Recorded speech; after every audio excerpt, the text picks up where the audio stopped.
Nabi yang diutus setelah Nabi Nuh adalah Nabi Hud bin Abdillah bin Aus alaihi salam, salah satu putra Sam bin Nuh. Dia termasuk bagian dari kabilah Ad. Mereka orang-orang Arab yang menempati Al-Ahqaf, yaitu sebuah pegunungan pasir yang terletak di daerah Yaman, antara Oman dan Hadramaut. Syekh Muhammad bin Ahmad bin Ilyas dalam buku yang telah diterjemahkan oleh Abdul Halim berjudul Kisah Penciptaan dan Tokoh-Tokoh Sepanjang Zaman menyebutkan kaum Ad adalah kaum pertama yang menyembah berhala setelah terjadinya bencana banjir. Mereka diciptakan oleh Allah dengan postur, perawakan, dan kekuatan yang lebih besar daripada manusia lain yang hidup pada zaman itu. Kabilah-kabilah ini dipimpin oleh seorang raja bernama Jaljilan yang tingginya sekitar 100 siku. Oleh karena itu, ketika berdiri, dia bisa menutupi matahari dari bumi, dan ketika dia meletakkan lengannya di atas sebuah gunung, dia bisa menghancurkannya dari semua sisinya. Wahab bin Munabbih mengatakan bahwa tinggi dari postur laki-laki kaum Ad adalah 100 siku, dan yang paling pendeknya seukuran 60 siku. Mereka belum mencapai dewasa kecuali setelah berumur 100 tahun. Mereka bisa mencapai umur lebih dari 400 tahun. Ukuran kepala mereka kira-kira sebesar kubah yang besar. Mereka adalah kaum yang kejam dan menyembah berhala.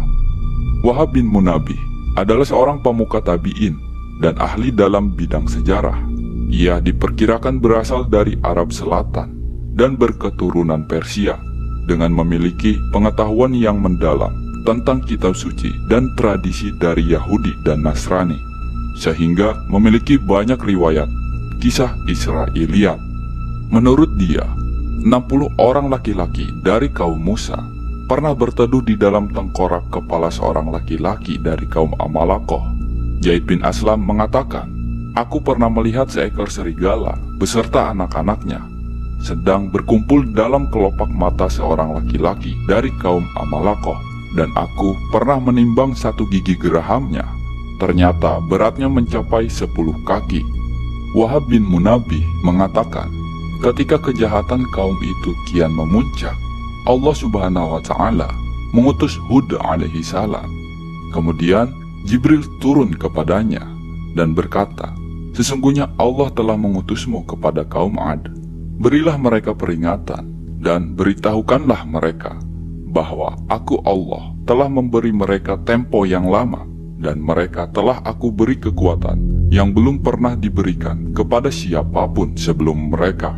Aku jadikan mereka para pembesar yang menguasai emas, dan menjadikan mereka sebagai orang yang paling panjang umurnya.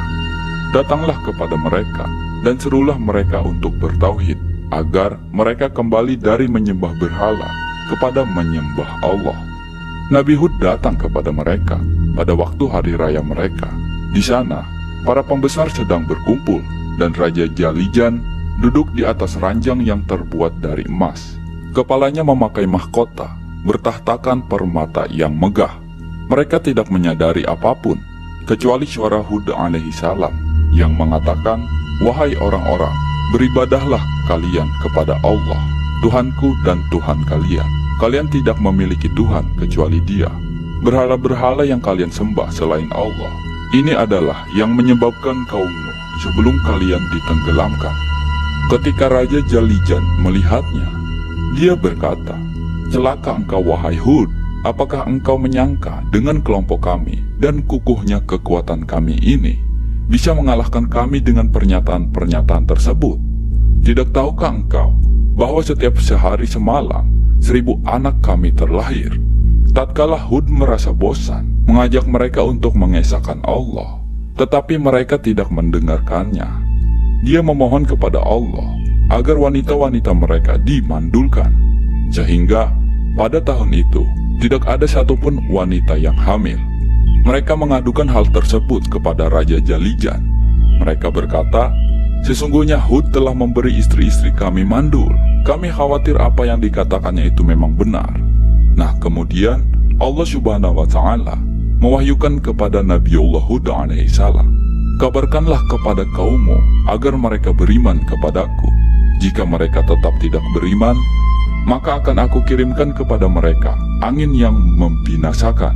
Ketika mereka mendengar kabar itu dari Hud, mereka melemparinya dengan batu. Nabiullah Hud tetap mengajak mereka selama 70 tahun, dan di saat itu mereka terus-menerus melemparinya dengan batu. Ketika Nabiullah Hud merasa putus asa dengan mereka, dia berkata, "Wahai Tuhanku, Engkau tahu bahwa sesungguhnya aku telah menyampaikan risalahmu kepada kaum Ad, tetapi mereka tetap dalam kekafiran." Selanjutnya, Allah Subhanahu wa Ta'ala menghentikan hujan dari mereka selama 7 tahun. Setelah tanah mereka mengering, hewan-hewan ternak mereka binasa, sementara kebutuhan mereka kian meningkat, sehingga mereka banyak yang mati hingga mencapai setengahnya.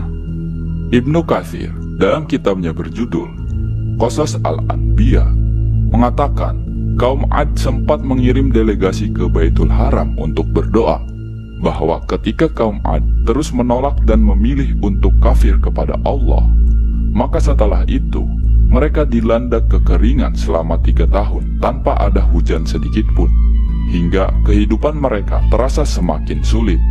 Dan pada masa itu, jika masyarakat merasa sedang dalam kesulitan, mereka meminta kepada Allah untuk dibebaskan dari kesulitan itu dengan cara mendatangi rumah suci di tanah haram.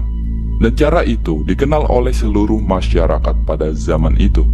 Saat itu, tanah haram ditinggali oleh Bani Amalek, yaitu keturunan dari Imlik bin Lauj bin Sam bin Nuh. Sedangkan orang yang dituakan di sana adalah seorang laki-laki yang bernama Muawiyah bin Bakar. Dan kebetulan, ibunda Muawiyah yang bernama Jalhajah binti Al-Khaybari juga berasal dari kaum Ad. Kemudian, kaum Ad mengutus delegasinya yang kira-kira berjumlah 70 orang. Mereka ditugaskan untuk berdoa di tanah haram, guna memohon agar kaumnya segera diturunkan hujan. Lalu sesampainya delegasi itu di kota Mekkah, mereka langsung menemui Muawiyah bin Bakar dan menceritakan kondisi masyarakat mereka. Kemudian mereka meminta izin kepada Muawiyah untuk menetap di sana sementara. Hanya saja, di sana mereka dihidangkan dengan minuman keras dan mendengarkan senandung nyanyian dari 2 orang penyanyi wanita yang memang disediakan oleh Muawiyah. Setelah 1 bulan mereka di sana, dan Muawiyah merasa sudah terlalu lama menjamu mereka, ia juga tidak enak hati dengan para penduduk haram lainnya. Maka ia berkeinginan agar para delegasi itu segera pulang. Tapi tentu saja, ia juga tidak sanggup untuk mengusir para delegasi itu secara langsung.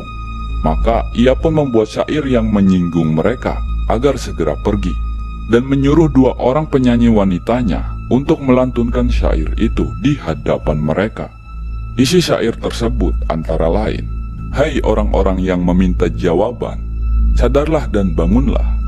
Berdoalah kalian, semoga Allah mengirimkan mendung esok pagi, hingga bumi Ad dapat terkucurkan dengan hujan.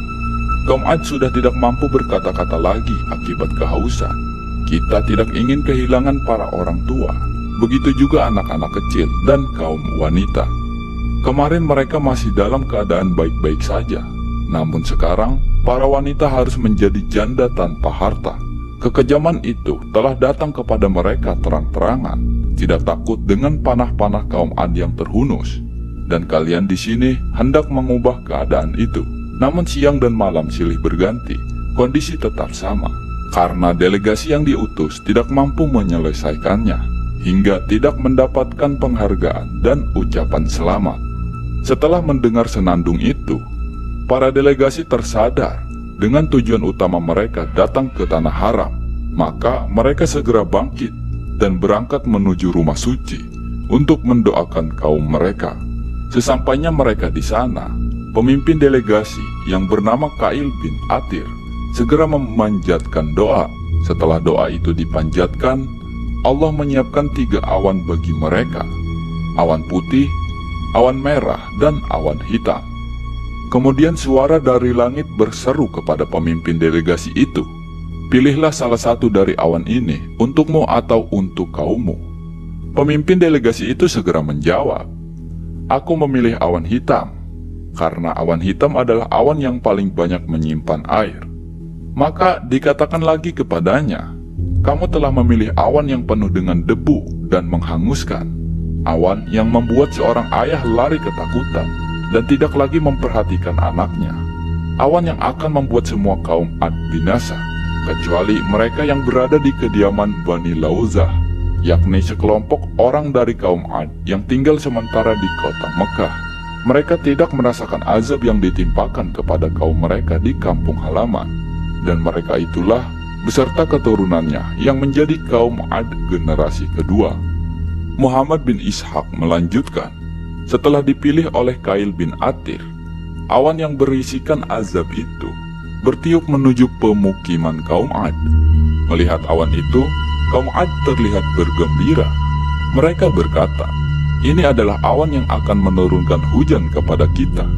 Namun, kegembiraan itu sirna dalam sekejap, karena difirmankan oleh Allah Subhanahu wa Ta'ala, bukan, tetapi itulah azab yang kamu minta agar disegerakan datangnya, yaitu angin yang mengandung azab yang pedih, yang menghancurkan segala sesuatu dengan perintah Tuhannya, yakni membinasakan apapun yang diperintahkan kepadanya.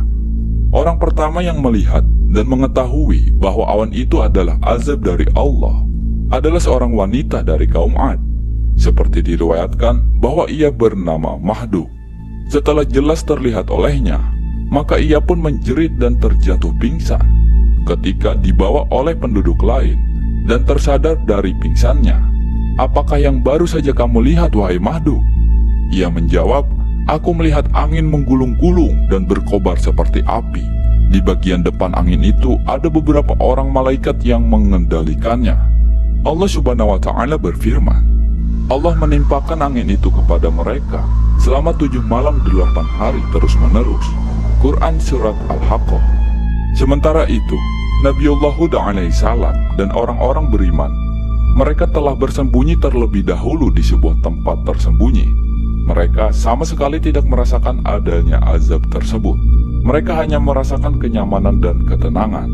Tidak seperti kaum Ad lain pada umumnya, mereka berterbangan di antara langit dan bumi, serta dihantam oleh batu-batu yang juga berterbangan bersama mereka.